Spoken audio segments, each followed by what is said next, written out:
والإسلام ديني ومحمدا رسول الله ويقيني أدنو إليه ساجدا بجبيني اقبل صلاتي وللصواب اهديني. بسم الله الرحمن الرحيم. الحمد لله رب العالمين والصلاة والسلام على سيدنا محمد وعلى آله وصحبه أجمعين. أما بعد. So I'm sure all of us are very excited for today's lecture. I'm not going to stand between you and our expert except by setting it up, inshaAllah ta'ala, this issue of slavery and Islam. And the reason why this topic is so difficult for us to discuss, well, there are many reasons, but we as Muslims are primarily interested in how can we understand the fact that Islam maybe potentially has allowed something that we are taught is so immoral. When Islam came, it abolished so many things. It abolished drinking alcohol. It eradicated, or at least it wanted to eradicate racism. And alcohol and racism were rampant across the globe. Our young men and women say, why didn't Islam come and eradicate slavery as well? That's a theological question. Why not? And on the flip side, we have those that want to reinterpret Islam completely when it comes to gender and sexuality and morality. And they say, look, you guys, you ultra-conservative folks, you're not advocating slavery anymore. So if we can get rid of slavery, why can't we get rid of gender and gender roles? If you guys are willing to abandon one aspect that was once upon a time a part of Islam, then why can't we also abandon another aspect? So we are stuck between a rock and a hard place. We are stuck between those groups that are saying, how could Islam have allowed it? How could Islam have allowed something that is so intrinsically evil? And they either reject Islam or our young men and women are doubting Islam. And on the other side, we have those that are saying, oh yeah, that's the whole point. Islam can evolve over time. Just like Islam evolved with slavery, so too they say to us, it should also evolve with same-sex and with this and with that. Why can't we do that as well? And so that's why this topic is one that really does require so much talk and discussion. And I'm very, very honored and pleased to have with us today Dr. Jonathan Brown. Dr. Jonathan Brown is the Prince Walid ibn Talal Chair of Islamic Civilization in the School of Foreign Service at Georgetown University.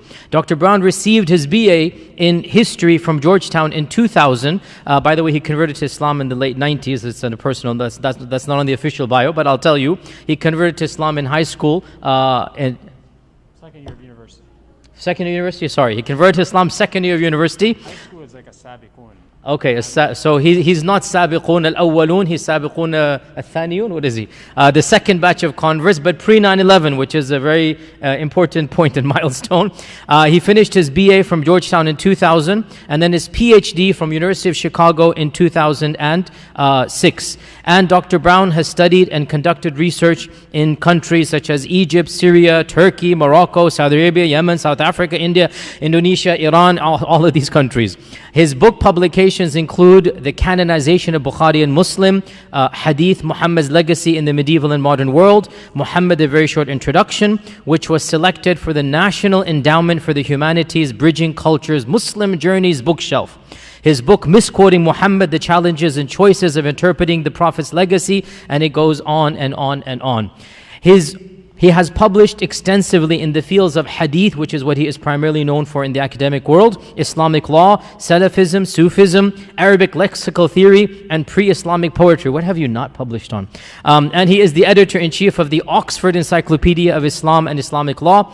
Dr. Brown's current research interests include Islamic legal reform and a translation of Sahih al-Bukhari. He is also the director of research at the Yaqeen Institute, and I'm also very honored to say he is a very near and dear friend for a very long time, alhamdulillah. So when I invited him to come to East Plano, he immediately jumped and agreed, even though it was just a month's notice or so. So alhamdulillah, he is here. So without further ado, should I tell you why they wrote the book, or are you going to tell them why you wrote the book? Yeah, I'll tell them why. Okay, without further ado, Dr. Jonathan Brown.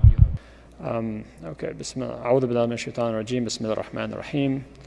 إن الحمد لله وبه نستعين والصلاة والسلام على سيد المرسلين وعلى آله وصحبه أجمعين. This topic, well, actually all the topics I write about are personal topics in the sense that I pick them because I have questions.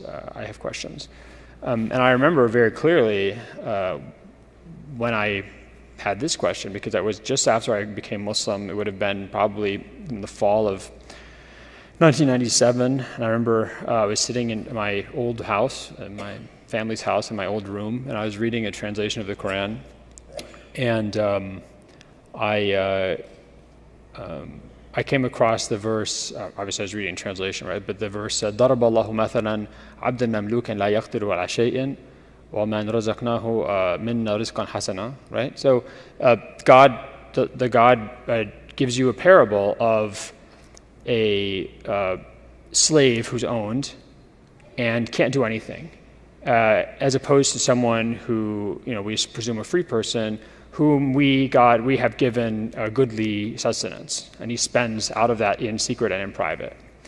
And this actually is not making any law about slavery. It's using this as a parable for talking about idols that have no power versus God that has all power.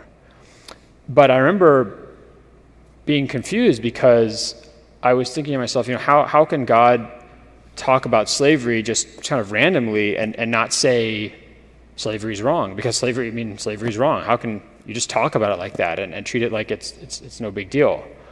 I think maybe a lot of us read these verses in the Quran, or maybe especially younger people read these verses in the Quran and don't really know what to make of them, and we kind of pass over them and then assume that there's some answer. But I think it causes a lot of doubt. And so when I decided to write this book was after the ISIS thing happened, because that was really, it was 2015, it really caused a crisis for a lot of young Muslims, because they saw these people who said they were doing exactly what the Sharia, they were saying they were doing exactly what the Quran and the Prophet ﷺ had done in taking slaves. And so a lot of young Muslims were sitting there saying, wait a second, not only does my scripture talk about slavery, but now people who say they're following that scripture and who can point clearly to verses in the Quran and the Sunnah are doing so in the name of Islam. And it was really caused a lot of people to leave Islam, a lot of people to have doubts, and a lot of anxiety. So that's why I wrote this book, which is here. Yasser has it. Sheikh Yasser, sorry. And Yasser's fine. So I also forgot to thank you for inviting me, and thank you all for coming. It's a really big honor, and I hope this will be useful for you. I'm going to talk about a huge amount of material, so I'm going to go, if you're used to books of fiqh, this is a dalil-free book. This is not a book with adillah. This is a book that's mukhtasar, because I'm going to go through a lot of material. So I want you to turn your brains on high power, right? I'm going to rely on high power, Texan high power brain functioning. Yes, that's a thing. Let's do that. Let's go with that, okay? Texas high power brain functioning. All right. So there's when I remember when we read these verses of the Quran, there's two issues, right? One is this sort of like, how can God just mention slavery and not say slavery is wrong or you shouldn't have slaves? And the second thing, which is a sort of a compound problem, is how do we explain our sense of discomfort? So if we believe that the Quran is the word of God, and we believe that the Sunnah of the Prophet ﷺ is inspired by God, and the Prophet is incapable of moral error, how do we also explain the fact that deep in our guts we feel that slavery is wrong? I mean, how can the Quran be allowing something, and in our guts we feel that it's so wrong we can't conceive of it being allowed? How do we even conceptualize that? Just the existence of that feeling becomes a problem. So these are the two things I want to talk about today. One, sort of how do we make sense of the moral problem of slavery? And then how do we make sense of our moral reaction to it? And these are really these are problems of what's called moral ontology. Now, that's the only really big word I'm going to use in this lecture, I think. A moral ontology. Well, ontology is a study of existence. And so moral ontology is really talking about what is morality? Where does it come from? What is the matter of morality? What is it made of? What does it weigh? What kinds of morality are there? We all know slavery is wrong, right? I mean, if I go out and I ask a random person on the street, or I ask one of you in the crowd just off the street, is slavery wrong? You're going to say, yes, of course it's wrong. Okay, what does that mean? If it's wrong, how come the Prophet ﷺ had slaves? How come the early Muslims had slaves?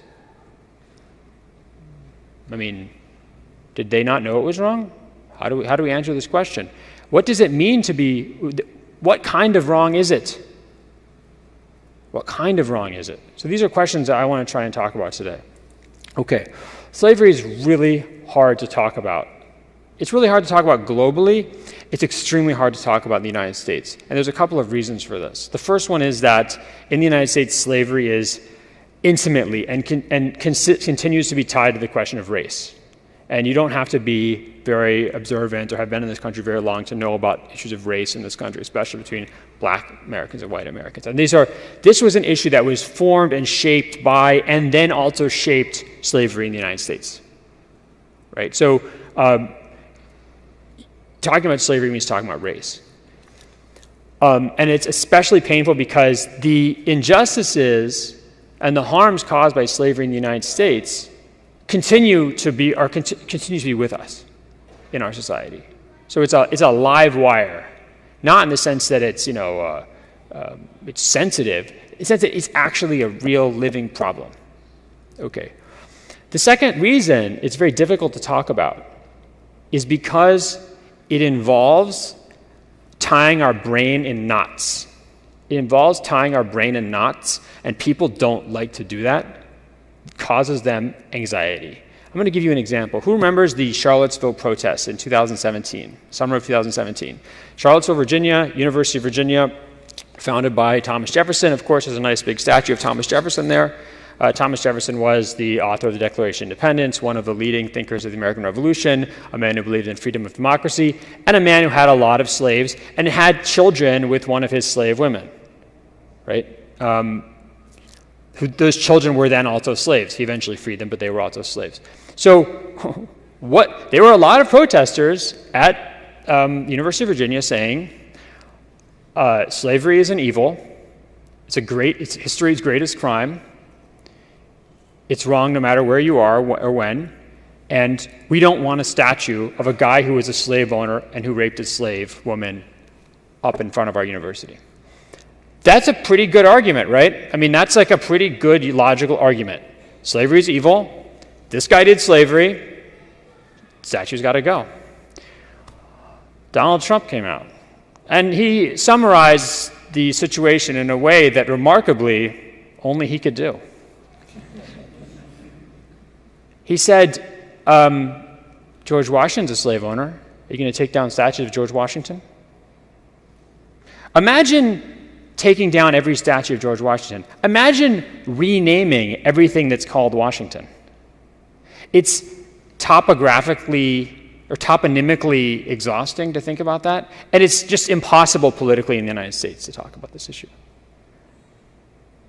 Wait a second, we have a contradiction here. Slavery is evil. George Washington was a slave owner. Why do we name everything after him? So this is what I call the slavery conundrum. There's an American slavery conundrum and there's an Islamic slavery conundrum, and they're very similar to one another. But I'll give you basically the slavery conundrum. The slavery conundrum is that there are three axioms that we have to hold in modern America and in the modern West and maybe in the modern world. There's three axioms we have to hold in our mind, but it's impossible to hold all three in your mind at the same time because they're contradictory. What are they? First, slavery is an intrinsic and gross moral evil. What does that mean? Intrinsic. It means that slavery itself is evil. It's not slavery's evil because it makes you sad. It's not slavery evil because you're miserable. It's not slavery evil because it causes abuse of rights. Slavery in and of itself is evil.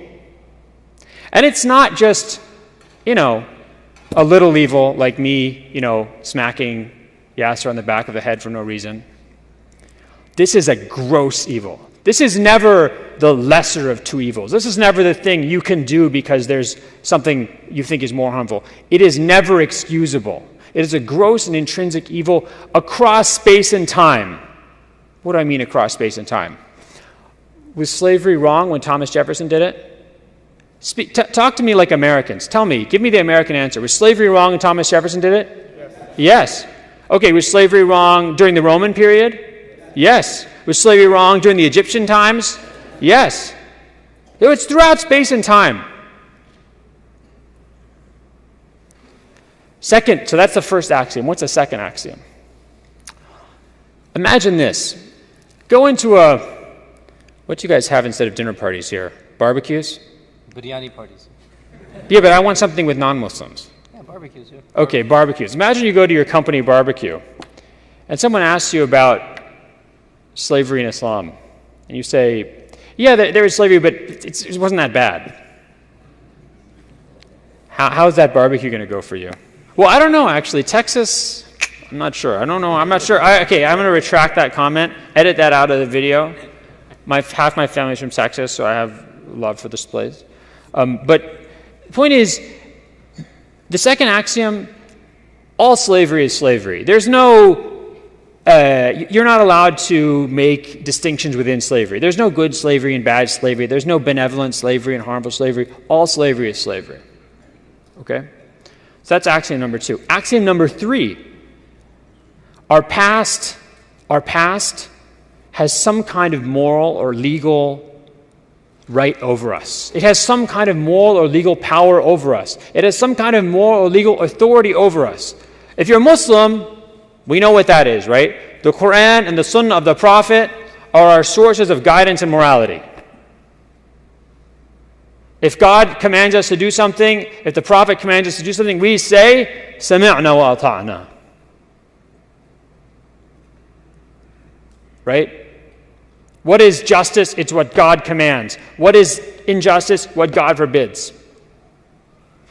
If you're American, maybe it's not that dramatic, but the Constitution, the Founding Fathers, these people have authority over us.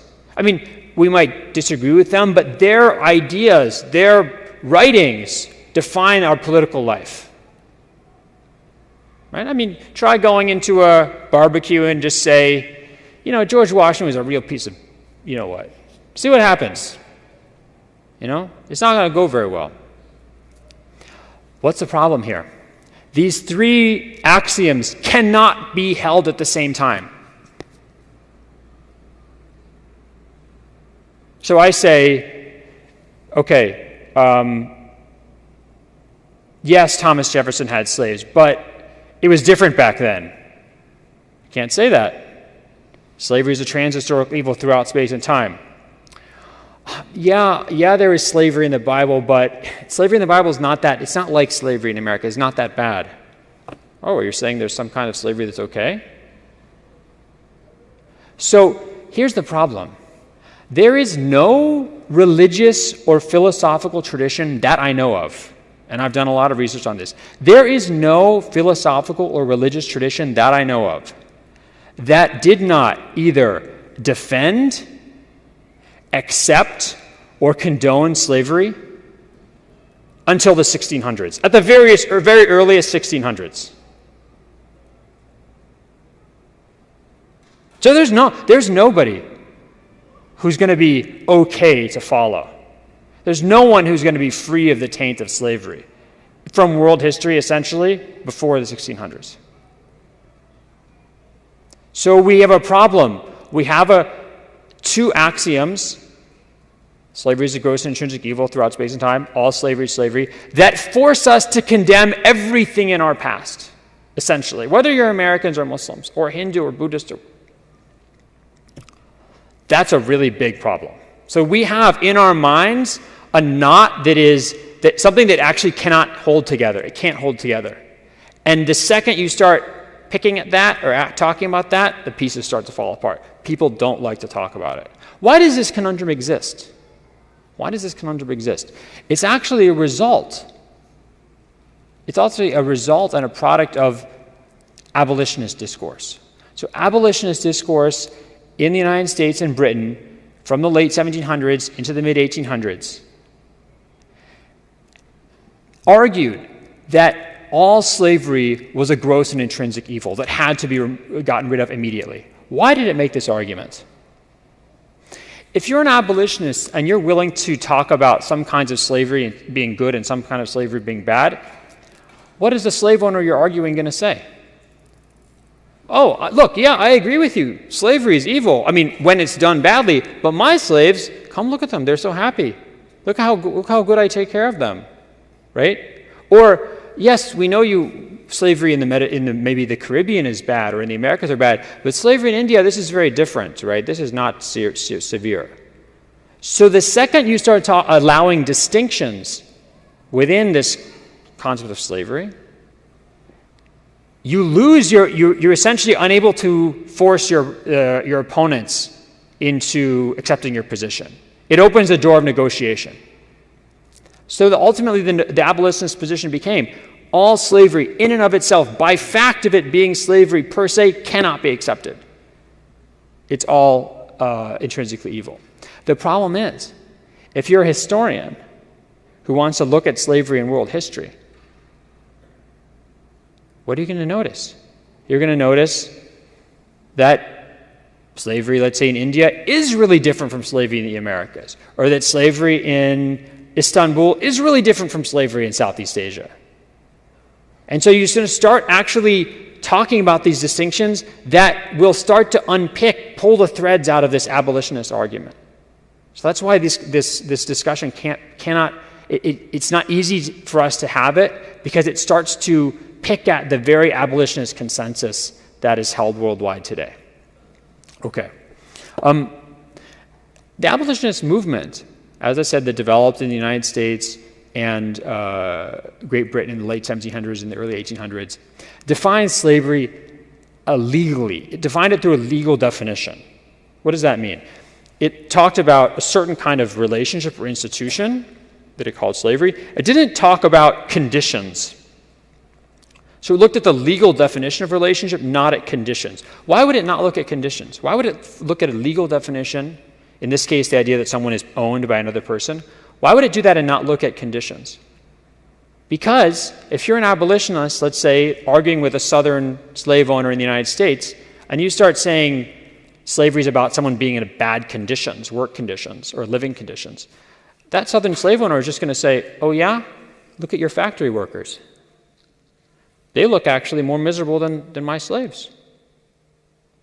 So they didn't want to have. You don't want to have that discussion. You want to open that door. So slavery is defined as a legal relationship. So what are the problem is though? Sorry, the problem is that this one of the premises of the slavery conundrum, right, is that slavery is a gross and intrinsic evil across space and time. It's not about slavery's evil in our society. It's not about slavery's evil in the modern West or in Western Europe or in the Americas. It's slavery's evil throughout history, backwards and forwards in time, across the world, wherever you are. So the problem is coming up with a definition for slavery that works in all those times and places is basically impossible. It's basically impossible. You end up with definitions that are so abstract, that they ultimately result in us projecting our own assumptions and understandings onto the past. What do I mean by that? Let's just look at three ways that have been used to define slavery. First, slavery is lack of freedom. Slavery is when someone is not free. Okay, here's the problem. We could say, let's say in the United States, we could define freedom. We could maybe even define freedom in the West. But how do you define freedom throughout human history? What is it to be free? In Roman law and in Western legal tradition, free means you can do whatever you want except what the law prohibits, right? Okay, but what's being a slave? Slave is you can do whatever you want except what your master prohibits. So freedom and slavery are not. Freedom is not a complete lack of restraint. or constraint. Freedom is just less constraint than a slave has. And exactly what constraints a free person has on them and exactly what constraints a slave has on them differ from time to time and place to place. And if you were to sit around and say, or you're going to make an argument that, well, a slave is always denied basic rights. What basic rights? Actually, you can't find a consistent notion of what the basic rights that slaves or non-slaves should have in human history. You could say, well, at the very least, let's say a slave can't, a slave maybe you can just go and kill, and you can't do that to a free person. But that's actually not true. Most slave systems in world history, you could not just kill a slave, even their owner. And by the way, under Roman law, until the 2nd century AD, in theory, a father could kill his own child with no legal consequences. It's called patria potestas. So in Roman law, a father or the head of a family, the male head of a family, could kill anyone in his own family with no legal consequences in theory. It didn't really happen, but in theory. So even the notion that, the idea, a slave is someone you can just do anything to and have no consequences, that doesn't help you in Roman law because that also describes a father of a free person or the status of a free child. You could say, well, let's define slavery as property, somebody being the property of another person. How do you define property? In the Western legal tradition, we can define property, it's like a bundle of rights, the right to use, the right to exclude, the right to sell, the right to destroy. But sometimes you have some of those rights and you own something. For example, you can't do whatever you want with your house and you own your house. You can't do whatever you want with your pets and you own your pets. You can't sit there and torture your pet, right? It's against the law. But if you have let's say a Van Gogh painting and you just feel like being a jerk, you can destroy that Van Gogh painting. It's just yours. So property, what it means for owning different things is different, even in one society. Then try and come up with a definition for property across world history. You end up with something like this. Property is a person having some kind of rights over something. And then so slavery would be one person having some kind of rights over another person, which basically describes almost any relationship. Sometimes we talk about defining slavery as coercion, coercive power over somebody. Same problem. How do you define coercion? We could come up with a clear understanding in the United States about what was unacceptable coercion in a relationship. But then to say we can project this definition across world history, almost nobody in world history would be free if they lived up to like modern American labor standards for what is a coercive relationship. I just, on the airplane here, I watched part of Wonder Woman. It's research. Look, it's going into my talk. Okay. So there's this scene where Wonder Woman is World War I. Do you guys see the movie? No, okay, they didn't watch Wonder Woman. So basically, she comes to England in World War I, and she's from some island that's stuck in ancient Greece history. And so she meets this woman who's a secretary of the guy. And she says, "What's a secretary?" And the woman says, "Well, whatever he says to do, I do, and wherever he says to go, I go." And Wonder Woman says, "Where I come from, we call that slavery." Right? So there's this kind of notion there that, the idea is the filmmakers are saying that modern laborers or treatment of women in the workforce is kind of like slavery. As you can imagine from the example I just gave you, this gets very political. This gets very political, even in, let's just say, the modern United States, let alone globally. So one example of this is in the 1790s in England and Scotland, there were these people working in Scotland in coal mines. And there was actually a debate about whether or not these people were slaves or not. In fact, they would sometimes wear collars with their master's name on them. These were white, Scottish people. And the main argument for them not being slaves wasn't about how they were treated or whether or not they were born into slavery or not. It was the fact that people had decided there was no slavery in England. After the 1770s, there was no slavery in England. So it was like it was basically a political statement about the nature of British society that defined whether these people were slaves or not how they were treated even. Another great example of this is this notion of modern day slavery, which I'm sure you read about in the newspaper or in magazines, hear about on the news. So in 1957, there's a major convention called 1926, there's a major convention for the outlawing of slavery globally. And in 1957, there's a supplementary convention. So the 1926 convention is about outlawing slavery. 1957 convention is about outlawing things that are like slavery but not slavery. And one of those is what's called bonded labor. Bonded labor means I agree to work for you for a certain amount of time, and in return, you pay for my trip to Dallas, Texas, and you pay for my housing, and I work for you for 10 years, and then after that, maybe I can stay here, but we're done. So that's sometimes it's called indentured service or bonded labor, right? So in the 1957 convention, bonded labor is not slavery. It is servitude that is similar to slavery, but not slavery. According to what's called the new slavery or modern day slavery as it's been understood from the late 1990s until today, the major portion, one of the largest, if not the largest portion of global slavery today is bonded labor. So what you see is actually, it's like an inflation in the concept of slavery. What was not slavery in 1957 has become slavery today. Another example of this is prison labor.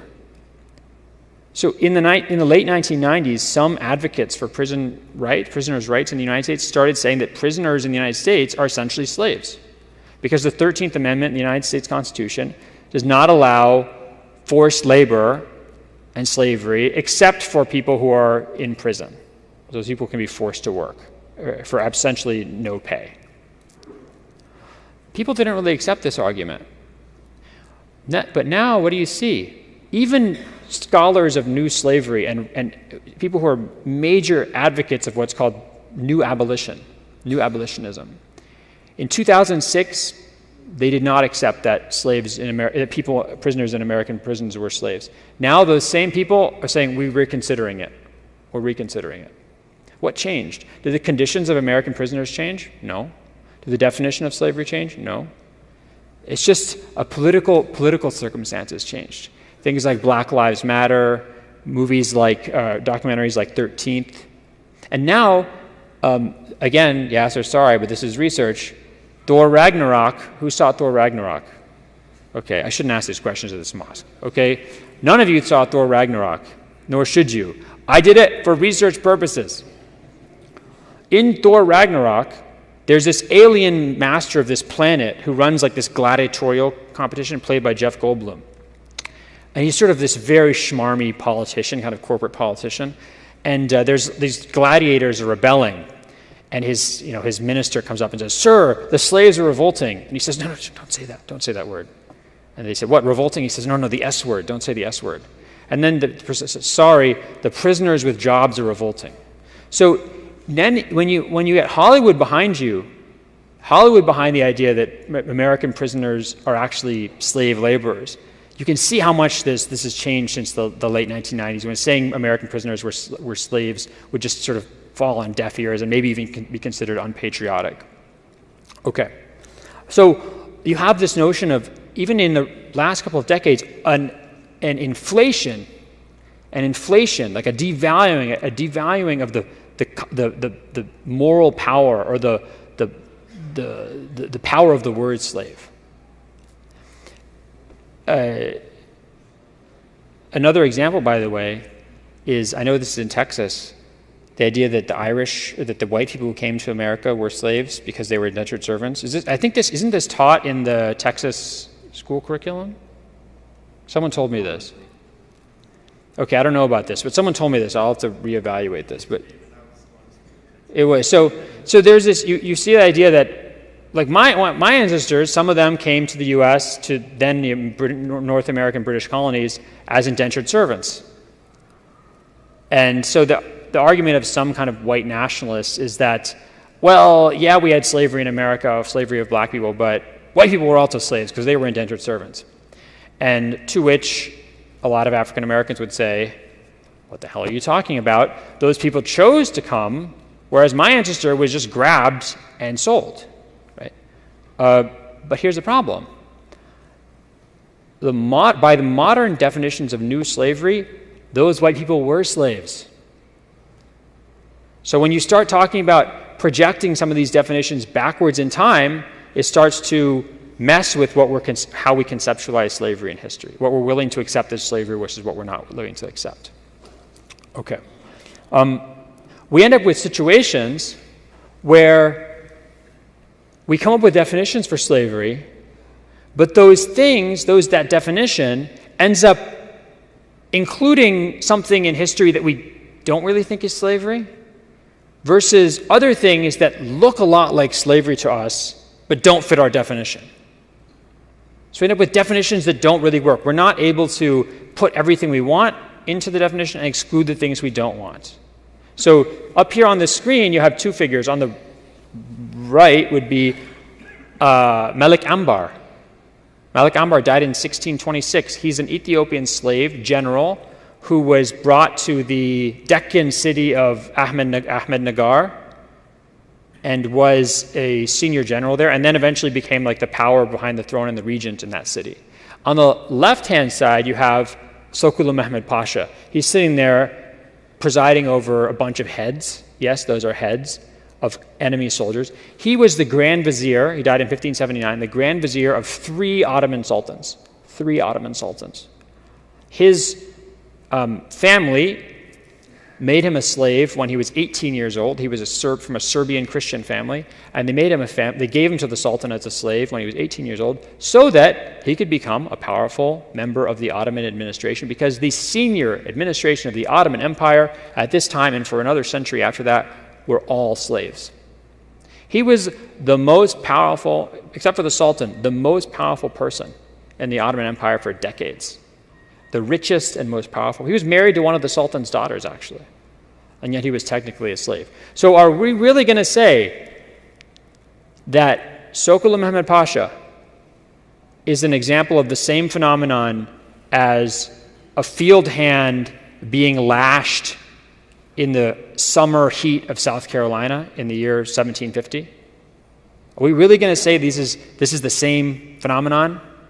And if we say we can't make internal distinctions because all slavery is slavery, what is that? That really handicaps us morally. I mean, we end up making the same moral judgment for these two different situations that are so dramatically disparate from one another. And just so you know, this isn't just what you think you're going to get in trouble for saying at a barbecue. This is even true amongst academics. There's one of the leading scholars of slavery in American history. I was listening to a speech she gave, and she was talking about the conditions between slaves in the field versus slaves in urban areas in the American South. And someone asked her, so how do the conditions differ? And she was about to say something, and she stopped herself. And she said, I was about to say one is better than the other. But she says, basically, this is not appropriate. We don't like to talk about one thing being better than the other because they don't want to introduce the concept of saying one kind of slavery is better than the other, because axiom number 2 is all slavery is slavery. You can't make internal distinctions. Okay, so this leads us to two major handicaps. One, we can't make different moral judgments about things that are very different. And two, the political nature of this means that slavery is usually what other people do. This has changed a little bit in the last couple of years because of increased American willingness to really turn a critical eye on, let's say, American prisons and American labor market. But you probably all recognize that this discussion about American prisoners being slaves, this is not very popular. This wasn't very popular a few years ago. It's only kind of become popular, I think, as a result of Donald Trump and sort of a notion of a far left resistance to Donald Trump, which has really made palatable a lot of ideas that would not have been acceptable at all in mainstream American society 10 years ago or 15 years ago. Okay. That's the first issue about kind of thinking about the definition of slavery and the slavery conundrum. Why is it so hard to talk about? Because it ties our mind in knots. It makes us hold internally contradictory ideas. So let's talk about abolition and the origins of abolition. There's two narratives about this. The popular narrative, which is also, by the way, a major scholarly narrative, is what? You can call it the moral awakening narrative. So what happens? Some point in the distant past, there was a few voices who said, slavery is wrong. And those people went out and argued. And then more people agreed with that. And then more people agreed with that. And then more people agreed with that. And then in the 1700s, this sort of grew into a sort of snowballed to have real substance and real mass. And then in the 1800s, especially in places where humans had become enlightened by the Enlightenment, like Great Britain and the United States, northern United States, people realized slavery was a gross intrinsic evil and had to be ended. And then they eventually convinced everybody in the whole world. And that's how we get to the modern-day abolitionist consensus, which is that slavery is a transhistorical moral evil and it needs to be removed from the face of the earth. Right? That's what we can call the moral awakening narrative. There's a couple problems with the moral awakening narrative. As I said before, there's no religion or philosophical tradition that condemns slavery qua slavery, that condemns slavery as slavery, until the very earliest of the 1600s. Aristotle, Plato, St. Augustine, the Buddha, Jesus, Moses, the Prophet Muhammad, St. Thomas Aquinas, you just name, I can just go through the history of humanity. There's nobody who said slavery is in and of itself a moral evil. They could criticize abuses of slavery. They could criticize the wrong people being enslaved. But there was no moral minority saying that slavery was evil. I've counted, and I've done a lot of research on this, I've counted one person, I don't mean one group of people, I mean one person, prior to the 1500s who said slavery qua slavery was evil. It was a person named Gregory of Nyssa. He died in 394, the Common Era. He was from Cappadocia and Andalusia, and he was a church father there. He said philosophically and theologically, slavery is wrong. That's it. Until the late 1500s, there's a guy named Jean Baudin in France, died 1596. He says also slavery is wrong. It's evil. It harms the slave. It harms the master. And then in the late 1600s, you see it amongst American Quakers. There's when you see the real beginning of abolition. The idea that slavery as an institution needs to be gotten rid of. And then it really picks up in the 1700s and the 1800s. So if this is a moral awakening, it means that basically all of humanity was sound asleep, out to lunch, until the 1600s. The greatest minds, the most righteous and pious souls of every single religion and philosophical tradition didn't know that slavery was wrong. Or, what's worse, maybe they know and didn't say anything. وَإِن كُنْتُمْ لَا تَعْلَمْ فَتِلْكَ مُصِيبَةٌ وَإِن كُنْتُ تَعْلَمْ فَالْمُصِيبَةُ أَعْظَمُ. I forget which one it is. Yeah, so if you what's worse, that they didn't know or they did know and they knew and didn't say anything? The point is, does this mean that a person today who knows slavery is wrong is more morally intelligent than Plato or Aristotle or Jesus or Moses or the Prophet Muhammad sallallahu alaihi wasallam? I mean, forget about the theological problem that caused for Muslims. Just think about what that means about, why do we read any of their books? Why do we have any respect? If we're going to take down Thomas Jefferson statues, let's get rid of all this entire heritage. So that's the second problem with the moral awakening narrative, is what was brought up by especially historians from outside the first world, outside kind of the US and Europe in the mid 20th century. And this is what was called the kind of economic narrative or economic explanation. Okay, so I told you before, it's really in the 1700s that abolitionism starts gaining a lot of momentum, and the 1800s. Does anyone know anything else that was happening in that time period? Industrial Revolution, right? So, is it a coincidence?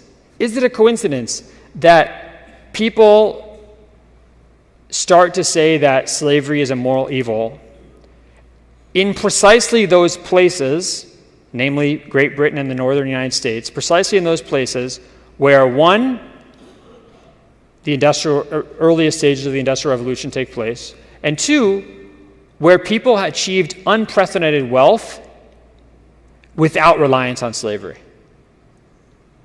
Is that coincidence? Aristotle made a very prescient point. You guys know Aristotle died 322 BC. Greek guy, lots of statues. He said, there will be slavery until looms spin themselves. You guys know what a loom is? Like a thing that weaves cloth. Until they move themselves, there'll be slaves. When did slavery become something that people talked about getting rid of? When human beings discovered that you can use water power and then fossil fuels to move things that used to be moved by animals and humans. That simply can't, I just simply can't accept that that that's a coincidence. Right? Here's the problem. Wait, you say, Professor Brown, you're telling me that abolition became a phenomenon with strength, that even became something of note at all because of technology and economics? But what I feel in my heart isn't technology and economics. What I feel in my heart is, like when I hear the word slavery, or when I see a movie like 12 Years a Slave or Amistad, what I feel in my gut, you can't explain that by technology. You can't explain that by economics. That's moral revulsion. I feel moral revulsion in my gut. Correct? But here, there is great wisdom in the Islamic tradition of ethics and the Islamic tradition of moral epistemology. Muslim scholars, the vast majority, except for the Mu'tazila, we were talking about this earlier, right? This is why they were wrong, I think. The vast majority of Muslim scholars did not trust your gut. That reminds me of George Bush. But people remember that now? You guys are a lot of old people in the crowd, so you remember George W. Bush. Remember he made decisions about his gut. Muslim scholars do not trust your guts. Why do they not trust guts? Why do they not trust someone feeling morally revolted? Because they were dealing with a world that spread from Egypt to Central Asia, from Southeast Asia to Senegal. And there's have you ever seen the movie? I don't know what to tell you. This is all research, people, okay? The movie The 13th Warrior with Antonio Banderas, it's about Muslims, people. The Muslim is the hero of the movie. So it's halal, huh? Yeah, and there's no hanky-panky. Hanky-panky. Yes. There's a lot of violence. No hanky-panky. So it's actually a real story, except for the part with the monsters. But until the part with the monsters, it's actually a real story of an Arab diplomat named Ahmed ibn Fadlan, who in the 900s gets sent by the Abbasid Caliph to the land of the Bulgars in Central Asia. And on the way, he meets a bunch of Vikings. And he witnesses a Viking funeral. This is in the book, and it's in the movie. And what's in the movie is accurate to what's in the book. He sees them. I can't describe what they do. It's so disgusting. Just watch the movie, okay? It's so disgusting, I can't describe it. How they clean themselves, I'm going to tell you. They all pass around a little bowl of water, and they all blow their nose into the same bowl and spit into it, and they pass around and they're drinking it. Okay, it's like the worst thing you can imagine. And then what they do to the body of the person they're burying and to the people involved is this I actually can't talk about. It's really disgusting. And Ibn Fadlan asked them, he says, how can you possibly do this? This is disgusting. And they say, what do you mean? This is totally normal. You guys are the disgusting ones. You take your dead bodies and you put them in the ground where the worms eat them? This is disgusting. How can you do this? So they understood that what grosses people out, what people think is morally disgusting, is really not, it's not a product of some way that your body or your mind is in tune with some kind of moral reality that transfuses in the world or that permeates the world. It's just custom. It's just urf. You guys know the concept of urf? It's just urf. And here's a good example today. If I brought, where are you from? Okay.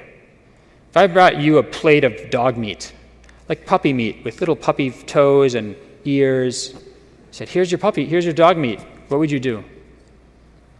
No, I mean, I tell you, I'd feel sick to myself. First, I'd feel this is morally wrong, and I'd feel disgusted. Just imagine you're a random American. Random American would be outraged, morally outraged, and they'd be disgusted to the point of vomiting. In southern China, they have dog meat restaurants. Actual restaurants. Okay. The stuff that feels like it's wrong in your gut, that something has to be inherently morally wrong about this, for another person in the world today, 100 years ago, 200 years ago, it just wasn't a big deal. I want to ask you this question. This is really, I think, a very good point to keep in mind. If I told you that last week someone had been brutally murdered outside of this neighborhood, what would your reaction be? I mean, that's bad. Like, is that, if they catch the person who did it? Do I know the person who got killed? Let me ask you a question.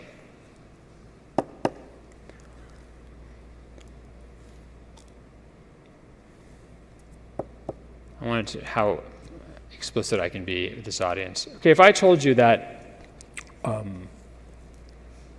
somebody married a 10-year-old girl, what would you say? A 50-year-old man. We all know the example. No, I'm just... It doesn't work for us. Yeah, I mean, I want to ask, I don't know, I feel disgusted by that in my stomach. But guess what? Murder is wrong. Every society in human history considers murder to be wrong. Every society in human history considers murder to be wrong. Yet I told you someone who's murdered, and yeah, it's bad, but I mean, okay. Until basically 100 years ago, slavery was completely normal in many parts of the world. Unremarkable, unobjectionable morally to many people in this world. And until the mid-20th century, getting married to teenage girls or younger was normal in the United States. And in fact, it's still normal in lots of parts of the world today. So the things we feel the most disgust about, I'd say in America, the things we feel the most moral disgust about are slavery and pedophilia. Those are the two things we feel the most moral disgust about. These are two things that were common and unremarkable in the recent past. And the thing that is universally prohibited throughout, universally wrong in all societies, namely murder, yeah, it's wrong, but we don't get disgusted by it. Because disgust is a cultural construct. Disgust is culturally conditioned. What disgusts somebody in one society, I'm not just talking physically, I'm talking morally. What disgusts someone in one society doesn't disgust someone in another society. Because disgust is a way that a culture affects moral change. It's the way the culture affects moral change. So it's not surprising that on those issues where the change has been most dramatic, you find the most intense senses of disgust. Okay. For Muslim scholars talking about law and ethics, usuli scholars, what God commands is right. What God forbids is wrong. Those things we can talk about being absolutely right and wrong, absolutely wrong. But for pretty much all other moral feelings we have, those are based on custom. Those are based on urf. Something is ma'ruf or something is munkar. Slavery was ma'ruf, and now slavery is munkar. And you could say, Professor Brown, are you telling me that our moral condemnation of slavery is just based on custom? Like the same thing that tells me what kind of wedding gifts to give somebody? How dare you belittle my moral objection to slavery? I'm not belittling at all. In fact, that objection belittles the concept of custom. It belittles the fact that human beings, for most of their moral transactions in the world and most of their moral actions in the world, their judgments are based on custom, not based on some kind of universal moral law. And in fact, it's a very unique feature of modern Western society that we assume that everything that we feel is right and we feel is wrong must be a universal. So when we decide that, let's say, it's proper for women to dress with their hair showing and wearing short-sleeve shirts, or for guys to not to wear a hat or something like that, we just assume that this is the normal thing that everybody in the world should do. And that women or men who are not allowed to dress like this in other countries are being oppressed, because these are universals. If we decide that it's right for people to be able to engage in all sorts of relationships before marriage, just based on what they feel with no consequences, this must be universal, that everyone in the world should follow. And if they're not being allowed to follow wherever they live, then they're being oppressed. So we live in a society that takes custom and makes it into moral universals. Whereas Muslim scholars understood that custom is really important. It has real legal meaning for people. It has real moral meaning for people, but that you can't universalize it because it's not fair to do that to other cultures. So for example, if we were to have Sharia courts in America, I'm not advocating Sharia creep, but if we were to have Sharia courts in America, and my wife were to go and say, my husband, he sits around, he doesn't do any work around the house, he doesn't take care of the kids, he just goes out and hangs out with his friends all the time, and I think he's a lousy husband and I want to get divorced from him.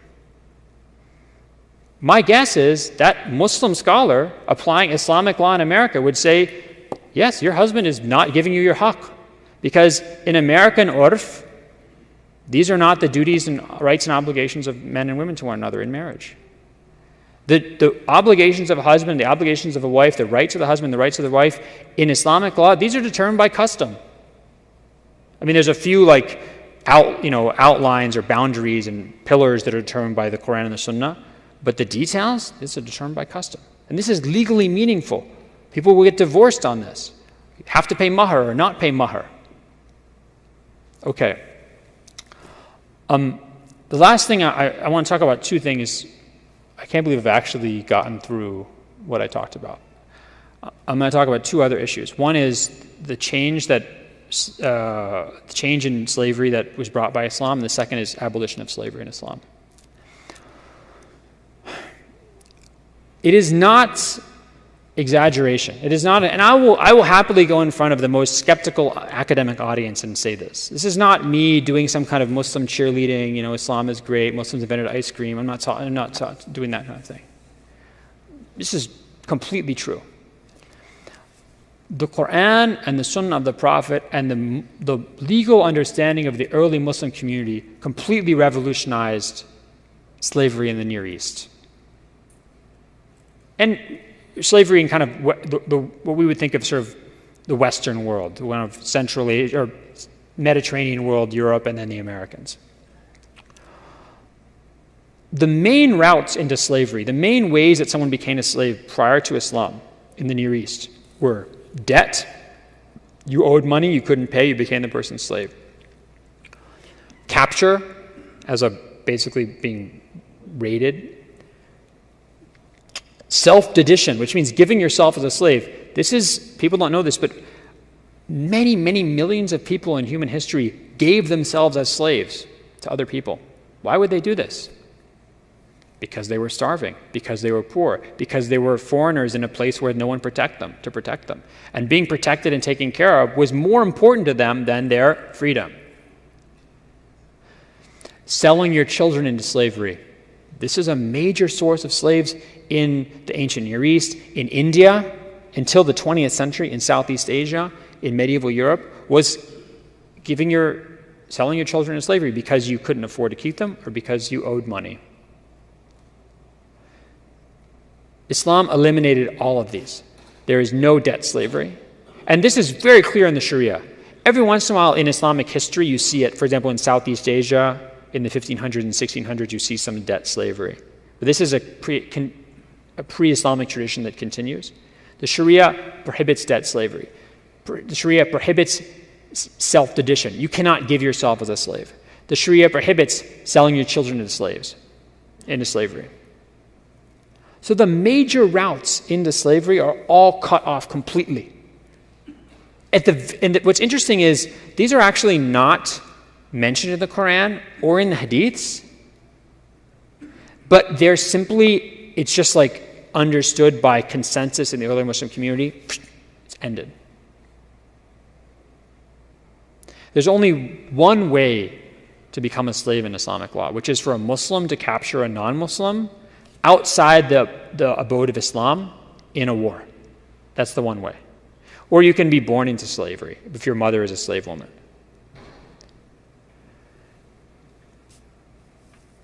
All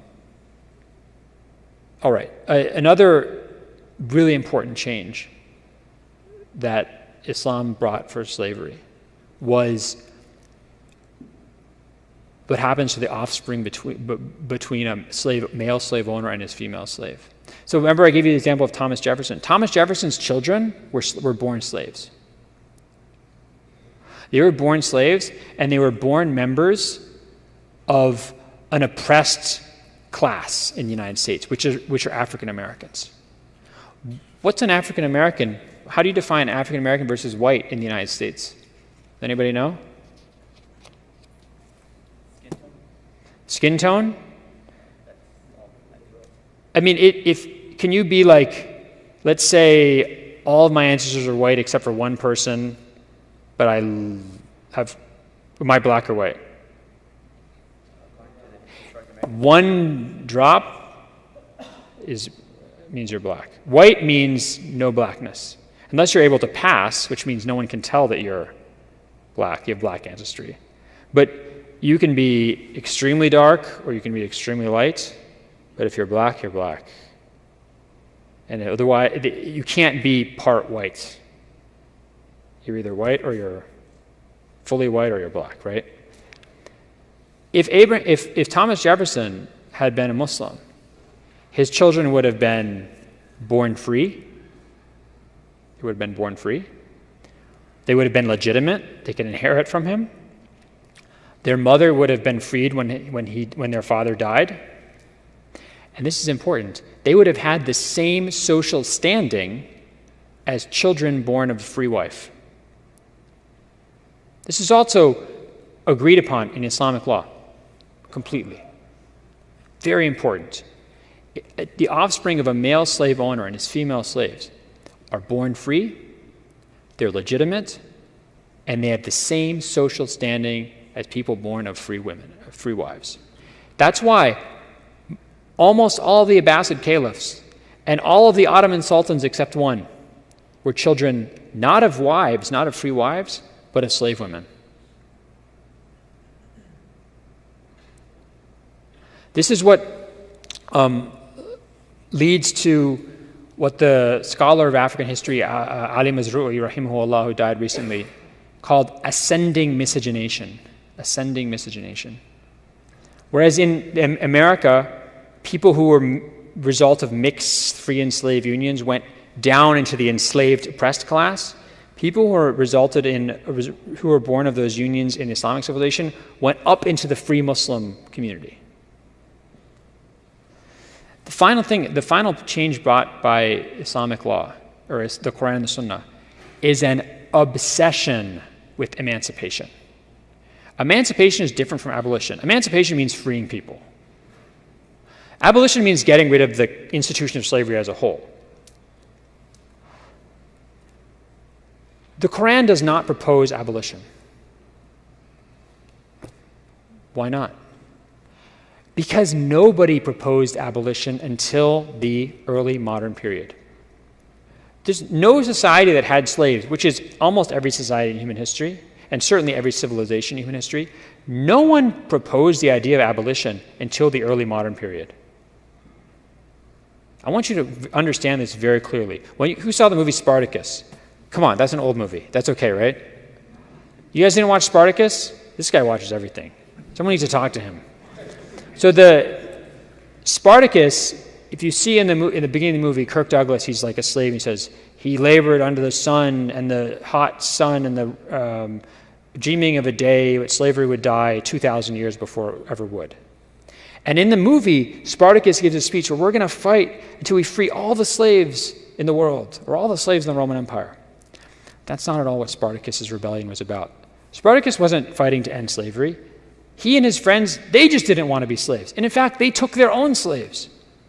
And all pre-modern slave rebellions, they're not trying to end slavery. They're just trying to get out of their own situation of slavery. And they very often took their own slaves. So yes, abolition is not indigenous to Islam in the sense that it's not present in the Quran and the Sunnah. But it's not indigenous to any religion or any philosophy. It's only something that emerges as an idea in the early modern period, really in the 1700s. What the Quran and the Sunnah do is they provide a impulse and an impetus for emancipation that does not have an equal in any religious or philosophical tradition that I've seen, pre-modern religious or philosophical tradition. The Quran introduces a few things that are unprecedented. One is it ties the charity tax, the zakat, to freeing slaves. One of the 8 groups that can get zakat are slaves to help free themselves. 2, the idea of freeing slaves as expiation for certain sins or as partial punishments or as things you do to expiate sins or crimes. 3 is the notion of making that notion of mukataba highly recommended or required. Mukataba is when a slave says, I want to basically buy my own freedom on installments.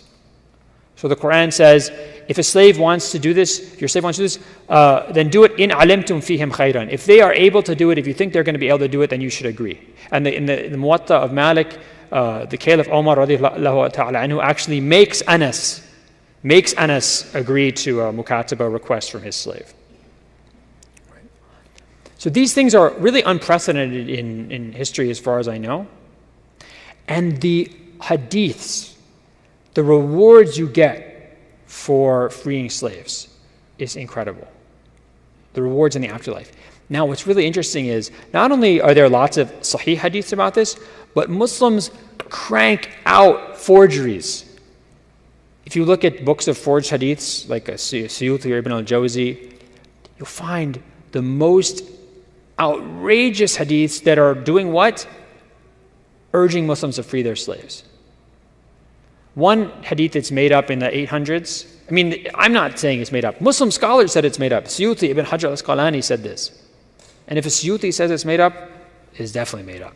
He's very lax in his standards, rahimahullah, right? So this one, it's supposedly one of the last khutbahs given by the Prophet ﷺ. He says, if you walk to the mosque, think about this, if you walk to the mosque, every step you take is the equivalent of freeing a slave. Now that's interesting. That hadith isn't telling you to free slaves, but freeing slaves has become so important that freeing slaves is like the unit of measurement you use to talk about the reward you're going to get for something else. Another hadith that's made up in the 900s, the Prophet allegedly says, he tells a woman, sabbihi, do tasbih of God, right? For every tasbih is the equivalent of freeing 100 slaves. So freeing slaves is such a basic unit in Muslim understanding of pious life that it becomes a way to count other good deeds. And this impetus to free slaves, this drive to emancipate, is so widespread and consistent that if you look in Islamic history, now Islamic history is very long and very broad geographically, but in general, this is a generalization, but I think it's a fairly accurate one. People who were slaves to Muslims were not slaves for their whole lives. They were usually slaves for like 7 to 10 years, and then they were freed. And if they became Muslim in that time, they entered the Muslim community as members in good standing, as citizens like anybody else. And by the way, this is another argument for why there was not an indigenous movement for abolition in the Islamic world like there was in the Americas, especially the Caribbean, in the 1700s and 1800s. Why? First of all, the majority of slaves brought into Islamic civilization were women, who then were made part of families and who had children with those families. So they were integrated into those communities. The second reason is if you were a freed slave in the Caribbean or in the United States, you're still a black person. You could still be re-enslaved, like in the movie 12 Years a Slave. You're still treated like garbage. And worse, you weren't an enfranchised member of society. So the only way, as long as slavery existed, you were under threat of re-enslavement. The only way to get rid of, to ever feel safe, was to end slavery or to do what's called maroonage, which means you basically go and you live in some isolated part of an island with other escaped or freed slaves. For Muslims who were freed slaves, they were part of the society. They could be successful merchants, they could be Muslim scholars, they could be saints. In my book, there's a whole section on slave saints, by the way, saints who are slaves. Awliya.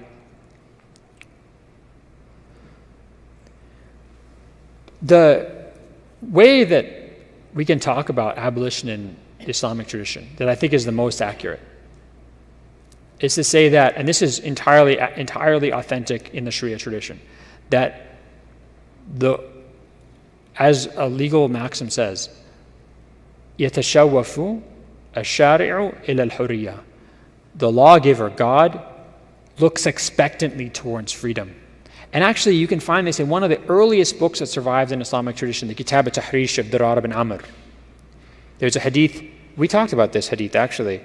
It comes from the very early period. We don't know if the Prophet said it or not, but it's a very early idea. If a man says to his wife, "Inti talaq insha'Allah," she's not divorced, because God doesn't want divorce. But if you say to your slave, "Anta hur insha'Allah," the slave is freed. Why? Because God wants freedom. So even if you look in the Kitab al-Muwafaqat of Ash-Shatibi, died 1388, a major scholar of the maqasid of the Sharia, he says one of the maqasid of the Sharia is al-itq, freeing slaves. And if we now live in a time when it's economically, not just economically feasible, but economically profitable not to have slaves, if we can remove the harm of slavery, and this is something I forgot to mention, which I'll shoehorn in really quickly. Muslim scholars always recognized that slavery was harmful. They talked about darar al-riq, the harm of slaves. What was the harm of slavery? They realized that being a slave was not pleasant for a lot of people. It was you were unable to make your free choices. You were you couldn't, let's say, lead prayer or lead a Jummah prayer. Right? You were unable to benefit from the fruits of your own labor if you wanted. So that's why they understood that freeing people was a good thing. That's why there's fadl in itq. You get a reward for freeing people. But they also understood that it wasn't the most, they believed it was not the most important thing. So if someone was like too old or too sick or too incompetent to handle themselves, it was actually wrong to free them, because they were going to be worse off if they were freed. So if we are in a position in world history where slavery is not needed economically, if we're in a position where we can remove the harm of itq from people, then the best way to fulfill this maqsid, this aim of the Sharia, of emancipation, is simply to do a categorical emancipation and get rid of the institution as a whole. Jazakumullahu khair, and I can't believe I actually finished this, and I'll try and answer your questions afterwards, inshallah. Jazakumullah khair. Inshallah, after Salat al-Isha, we will have around 15-20 minutes for Q&A, and I've already gotten a number of questions, but feel free to continue to send them in. Can you, Anzir, can you figure out how to send them in with the written paper? And also, I know the number of people have asked, they're interested in Dr. Brown's personal story as well, of how he came from converting to Islam to becoming, without praising him too much, but the fact of the matter is he is one of the most famous professors of Islamic studies in the world today. And this is a very honorable, he's in Georgetown's Islamic studies professor, and it's definitely a very interesting story from where to where. So a little bit about that as well after Salat al-Isha. But we have 5 minutes, so I'm going to ask you one question before Salat al-Isha. And that is, you glossed over this issue of concubinage. And obviously this is a very sensitive issue. So in 4.5 minutes, if you're able to answer, how do we explain to especially our young men and women, and outside the faith is obviously different, but our young men, how do we rationalize the concept of milk yamin? Because there is consummation, and what if she doesn't want it? What if? I mean, how do we, so what do you say, what are your thoughts about this from within the paradigm? Okay. I never do this, but I'm going to not answer the question. I mean, there's a whole chapter in it in my book, and that issue you don't talk about without, serious mental preparation. I mean, what I mean is that in the book I was able to, I think, do a very good and thorough job of discussing it. What I'll say, what I will talk about is one aspect, which is that, and this also comes up in, people talk about the notion of like marital rape in Islam and how there's no consent for, legally there's no notion of consent for sex within marriage and things like that. And I think this is an instance where we have to understand how other legal traditions work and not just get obsessed with the language and concepts that we use in American law, especially modern American law and modern American society. So we in modern United States think about consent as the sort of sine qua non of morally acceptable relationship, right? So consent is what makes something okay. The lack of consent makes it not okay. It makes it not okay morally, it makes it not okay legally. This is fairly unusual in world history, especially the fact that this is basically the only moral tool we use in American society. Consent is of some importance in most legal and moral systems, but it's usually not the only thing. For example, if somebody wants to be in a relationship which is horribly destructive for them and their family doesn't like it, in a lot of places in the world, what they want doesn't really matter. The family's going to say, no, you can't be in this relationship, right? So we don't have that in modern American culture. We don't accept that, right? It's the person's consent, their desire, that makes something right or wrong.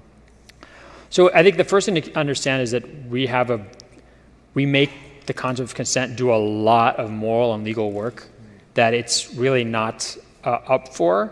And if you're interested in this, I can suggest an excellent book by Joseph Fischel, professor from Yale, and it's called Screw Consent.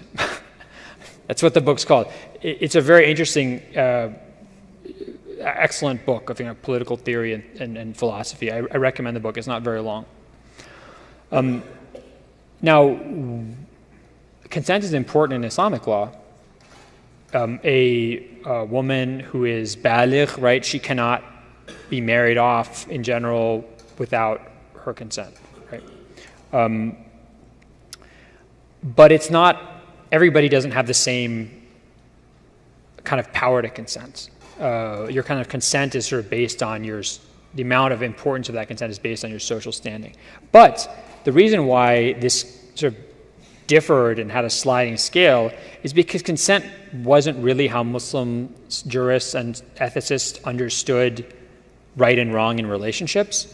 They understood it through the language of harm, darar, right? So if you're a wife and you go to and I have actually collected cases, and they're in my book, cases where women go to a judge and say, I can't get into the details, but let's just say it's a good read. You'll enjoy it. You won't put it down, at least not for that section, okay? They go to judge and they say, certain things are happening and it's causing me harm. And the judge, the husband has a right to do those things. In theory, the woman, because she's married to him, has no capacity to consent. But the judge says, you can't do this anymore. Because the harm is what makes something right or wrong. So what the work that we do in modern America through the concept of consent, Muslim ethics and Muslim law did through the concept of harm. And you could not harm your slave. I mean, you could discipline your slave in the same way that you could discipline your child, but you couldn't, if you were to go and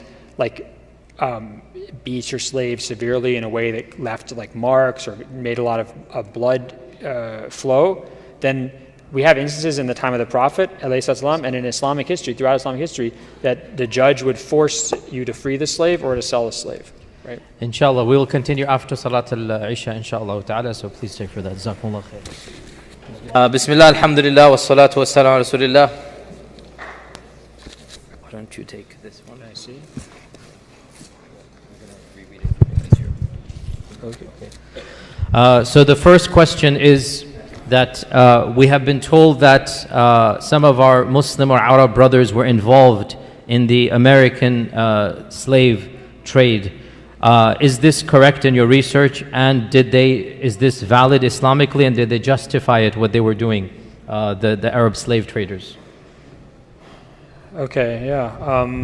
Bismillah ar-Rahman ar-Rahim.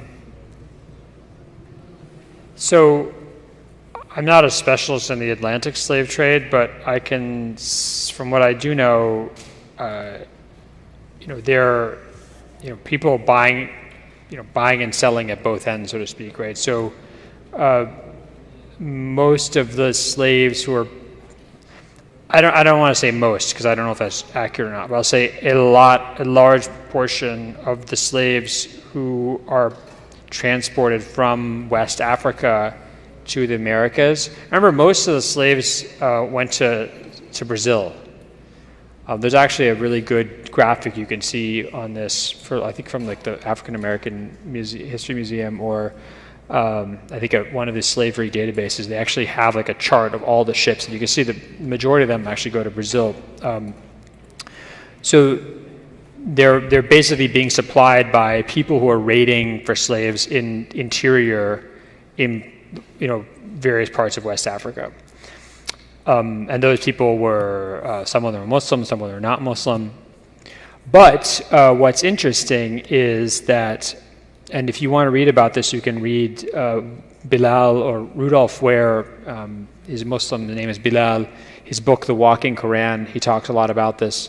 That in the late 1700s and the early 1800s, there's a state that's created in what's now essentially Senegambia, a place called Futa Tora, which arises because these two ulama, see Muslims being enslaved, and they can't accept that. So they basically start a kind of a political movement, military political movement, and create a state in order to make sure that no Muslims are sold into slavery to the Europeans. And they, in fact, strike treaties with the French that no French slave ships are going to come up the Senegal River and Eventually, the Europeans basically give support to other states and they defeat this state, but the Imamate of Fututora. The other thing is that I know at least one scholar in West Africa, I think one of the scholars from the lineage of Mukhtar al-Kinti, a great kind of West African scholarly tradition, he prohibited selling any slave if you thought that that slave might get then sold to a European.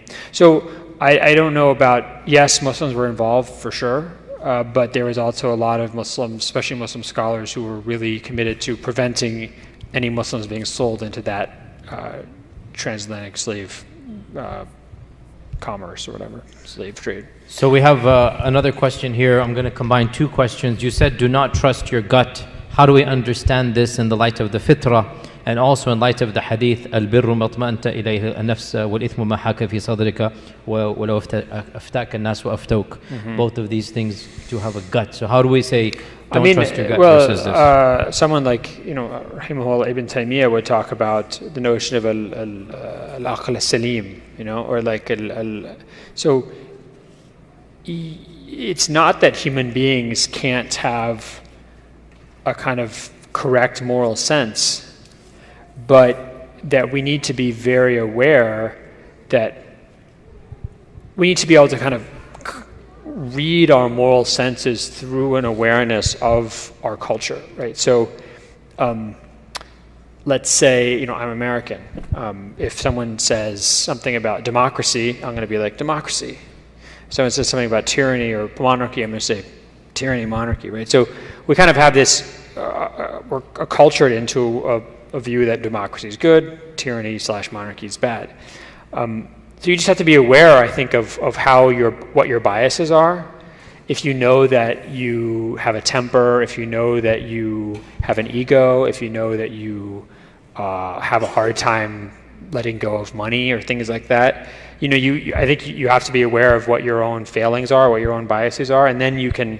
It's at that point, like your sense of your kind of moral intuition becomes more toned, more tuned, more finely tuned. So I don't mean to say that your gut is useless. I just mean to say that you need to always be aware that your gut is also a creation of your circumstances.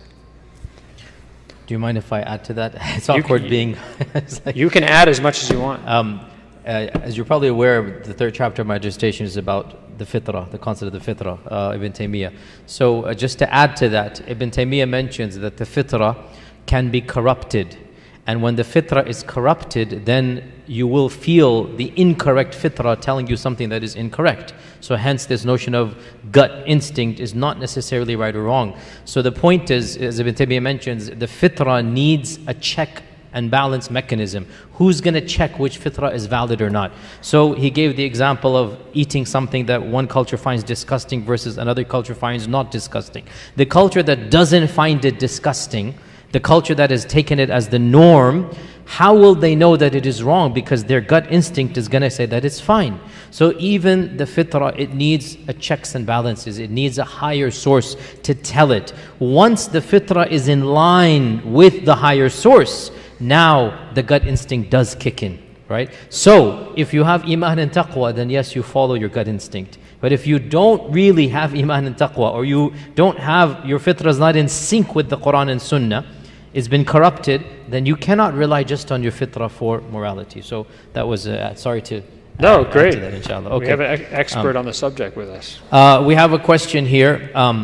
Is warfare the only basis for enslavement? Is the only way to get a slave is to fight war? So I should have mentioned this. I meant to and I forgot. Which is so probably, and it's hard to know because Islamic civilization is very big over a long period of time, but probably most of the slaves that come into Islamic civilization are not captured in warfare, they're bought. So you go to the slave market in Samarkand or Urgench, and there's like a Viking guy there who's got like 300 Russian peasants, and he says, like, here's 300 Russian peasant slaves for you. So that's like the majority are just purchased from outside. So if someone's already a slave, you can purchase them. So that's probably how most people entered Islamic civilization, especially from the Central Asia, Russian area, which is, by the way, probably the majority of slaves in Islamic civilization are from that area. The issue comes with whether the warfare that allows enslavement is like sanctioned by the imam versus just raiding. Because a lot of it is just raiding, and there's actually ikhtilaf amongst the ulama about whether that's allowed or not.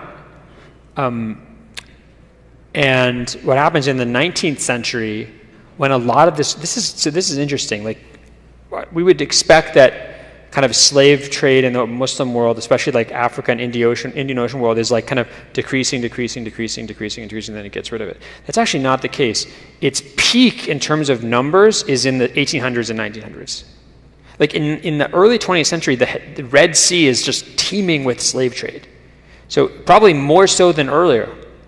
So a lot of Muslim scholars start getting really concerned about the slave trade in the late 19th century and the early 20th century for two reasons. One, because a lot of Muslims are being enslaved. People going to Hajj from Baluchistan or from Southeast Asia or West Africa were being enslaved. Like Al-Kalbani, Imam Al-Kalbani.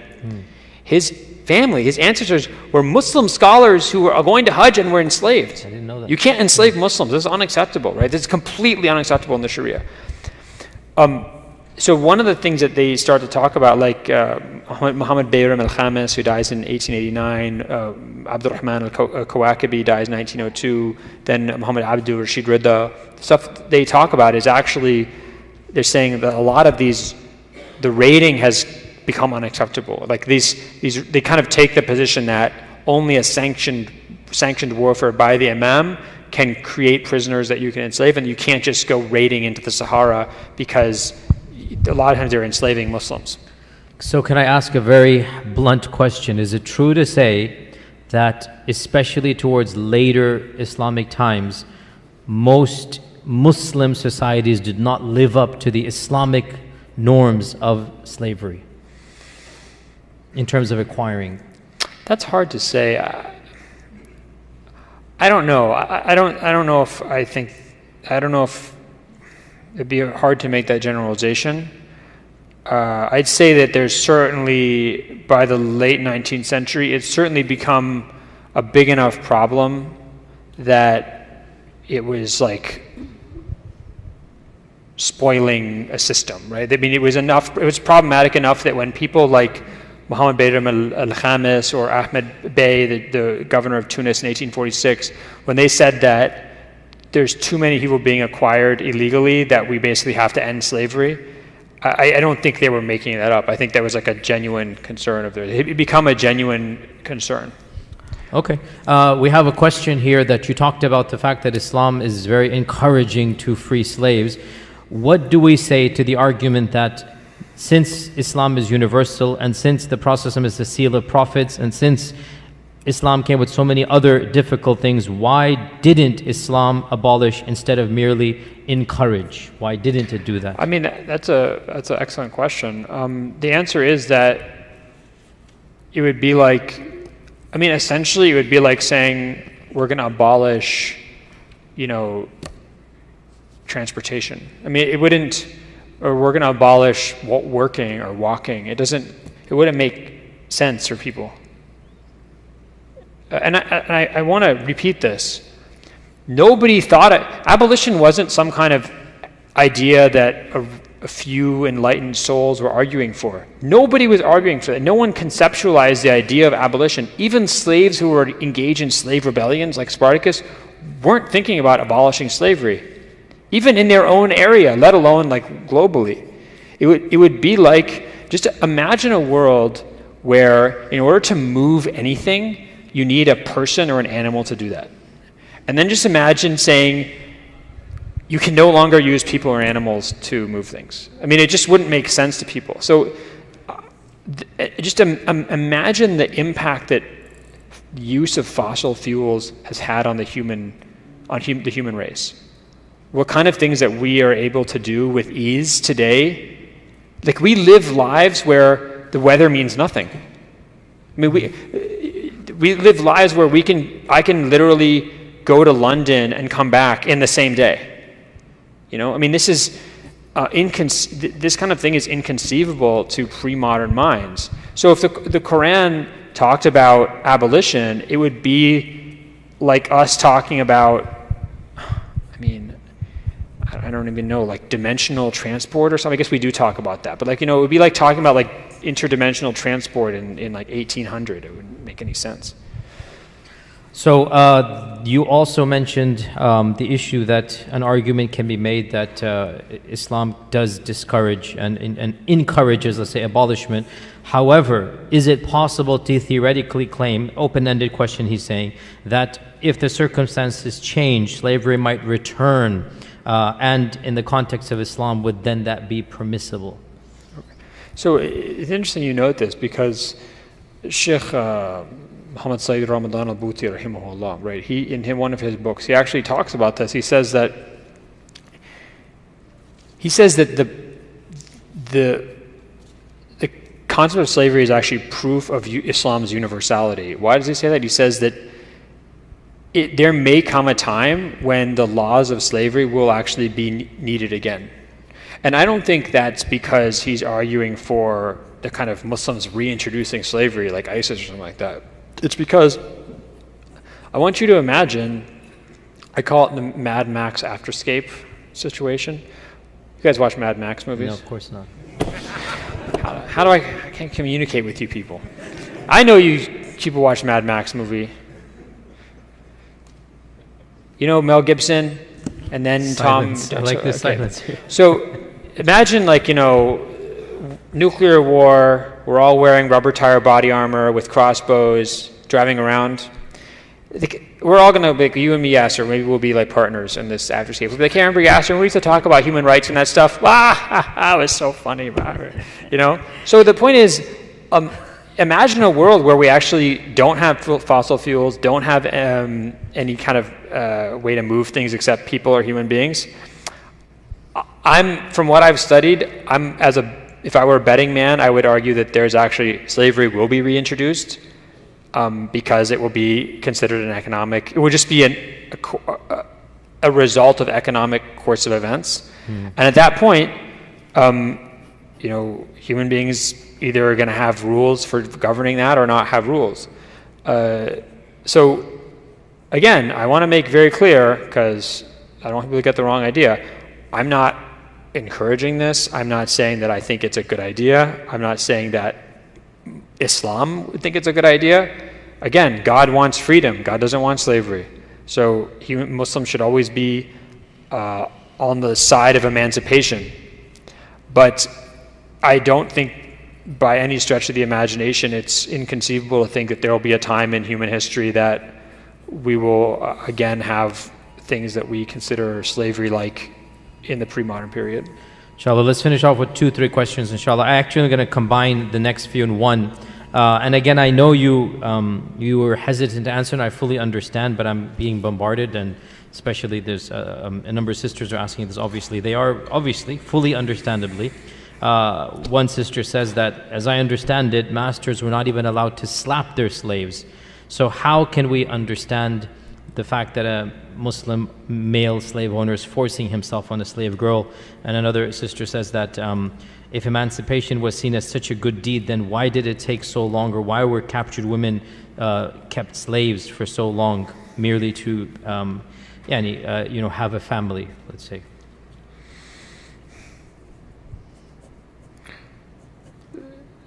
So I think it's important to distinguish between law and social application of law. What do I mean by that? If you read, like Ibn Hazm's, you guys know Ibn Hazm died 1056, right? Famous Zahiri scholar, 456, 1064. So his book, Tawq al-Hamama, it's translated to English as Ring of the Dove. It's a treatise on love. And several instances he talks about men who owned female slaves and who were like deeply in love with those slaves, but the slave didn't like them back. And it just drove those guys crazy. Ibn Hazm himself talks about, by the way, his first love, who he didn't get over for decades was a slave woman who was deeply in love with her, and he has about a paragraph praising her. So what I mean, and it's not just Ibn Hazm, but you can see another scholar who's writing in the 19th century in Mecca talks about the idea that he has a friend who's like madly in love with his own slave woman, and who is like crying because she's not interested in him. So I think it's important to remember that just because, and Ibn Hazm even says this, he says, these women were their property. They could do what they wanted with them, but they're lovesick and they're heartbroken because they're not interested in them. So, I don't think that Muslim men were just. Sorry, why don't you use this? Yeah. I don't think that Muslim men, just because they were legally allowed to do something, that necessarily followed that that's what they wanted to do all the time. And as I said before, it's very important to keep in mind that the work that in our legal and moral system we do through the concept of consent, Muslim scholars and Muslim ethics did through the concept of harm. Right? So if a slave woman was harmed by her owner's approaches to her or her owner's access of her, that was something that she could go to a judge and complain about and get relief from and get potentially maybe freed because of. And we have instances of this. This is not like a theoretical thing. We have like fatwas about this. We have court cases about this. Final question, and then I have your personal question as well. So final question related to the topic, and then a question about your life. Question related to the topic. How do you address the fact that many pre-classical scholars of Islam thought of marriage as a form of slavery? I don't think they thought of marriage as a form of slavery. I think they used slavery as the language, as an idiom for talking about marriage. Marriage is definitely not a form of slavery because wives are not slaves. They're not slaves. That's like a base. In fact, you cannot marry your slave in Sharia. You can free them and then you can marry them, but you can't marry your slave. So, when we talk about marriage in the modern United States, what do we say? We say it's a partnership. Right? We say it's you're a team. I don't know, things like what other things do we talk about, right? You say it's a partnership, like a business partnership. I mean, think about the fact that societies can have different idioms for legally talking about a relationship, and just because you choose that legal idiom doesn't mean that is the nature of the relationship for those people involved. So Muslim scholars use the concept of milk, of property, when they're talking about marriage, but it doesn't mean that marriage was like equivalent of slavery or some modified version of slavery or something. So I think it's important to not get kind of legal language and legal idioms mixed up with the actual definition of these things in Islamic law or how they were understood. Okay, and here's the question that a lot of people have been asking me to ask you. Can you tell us a little bit about your own conversion and your journey through Islam for the 7,627nd time? This is online in a multiple. We don't watch online. We don't watch videos, do we? Right? You guys are killing me. Someone actually wants to know this. Do you guys want to know why he converted to Islam and his story? Yes. Okay, fine. I need to get a card I can just hand people. So, yes, I was long time ago. I was raised in Washington D.C. suburbs. You guys know Brett Kavanaugh? Yeah, I'm from the same neighborhood as Brett Kavanaugh, but I'm not. We all know Brett Kavanaugh. No, but he's. We don't know Mel Gibson. He gave my neighborhood a bad name at Chevy Chase, Maryland. But that's where I'm from. Suburb of outside of Washington D.C. Total population of non-white people, 0. Except for some like Africans who work for the World Bank or something. But there's like no. It's a super.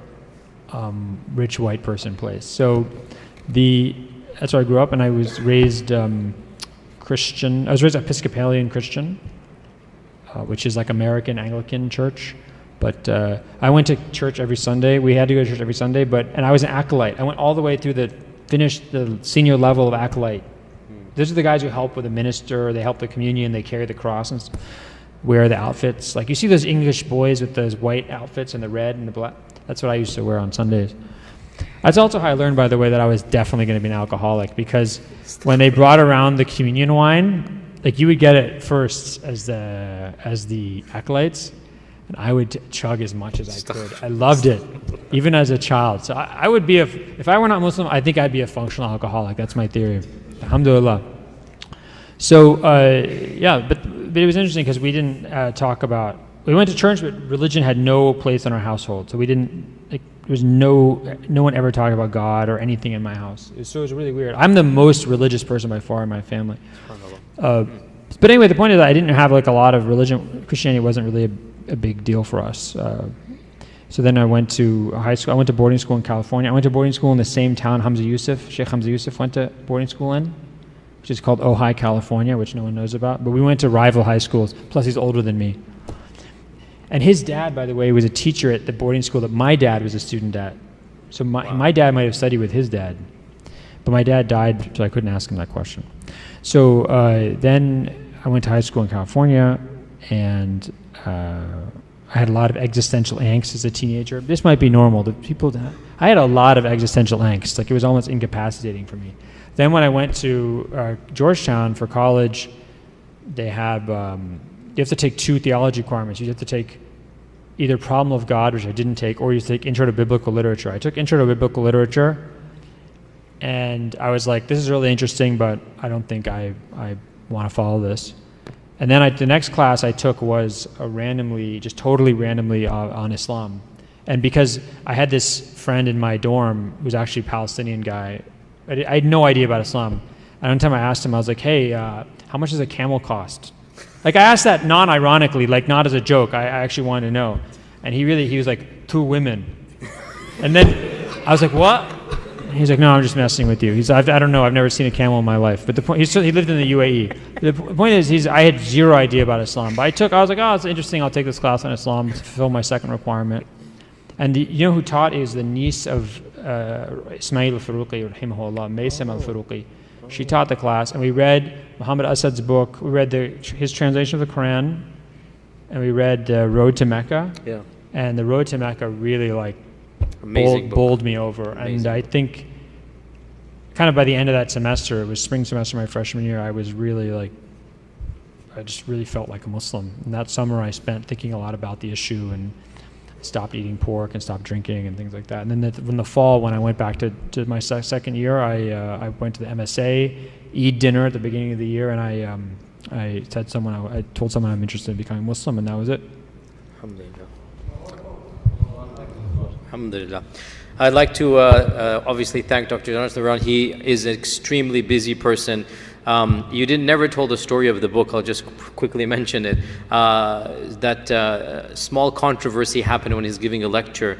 Small, very small controversy that took over the national media for a short period of time, where he basically told a Muslim in the audience, like, are you a Muslim? The guy said, yes. And he said, if you're a Muslim, how can you dismiss slavery as being immoral when the Prophet ﷺ himself had a milk yamin? I mean, it's a contradiction. You either this or that. And he said this in an audience of non-Muslims as well. No, it was all Muslims. Oh, it was all Muslims, but then it got picked up by the non-Muslim media. That person is actually a total idiot. But I'm sorry, he's just a moron. And he then got all upset about this. And actually, the funny thing is, he's actually a white guy. That's the funny. He's like a middle-aged white guy who got up. Anyway, he was really up. And then did you guys remember Milo? Yes. You remember Milo? I was Milo's last victim.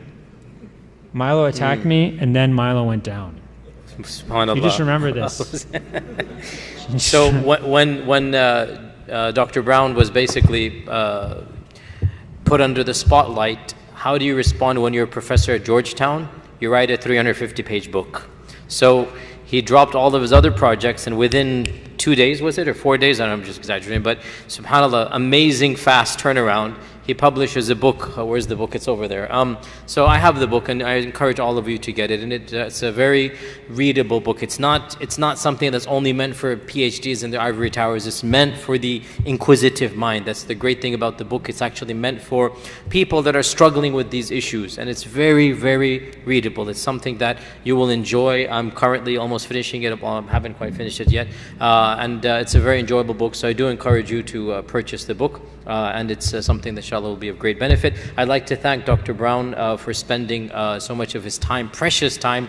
He's on his other project now. He keeps on coming out with books and articles and puts all the rest of us to shame. I don't know how he does that, subhanAllah. No friends.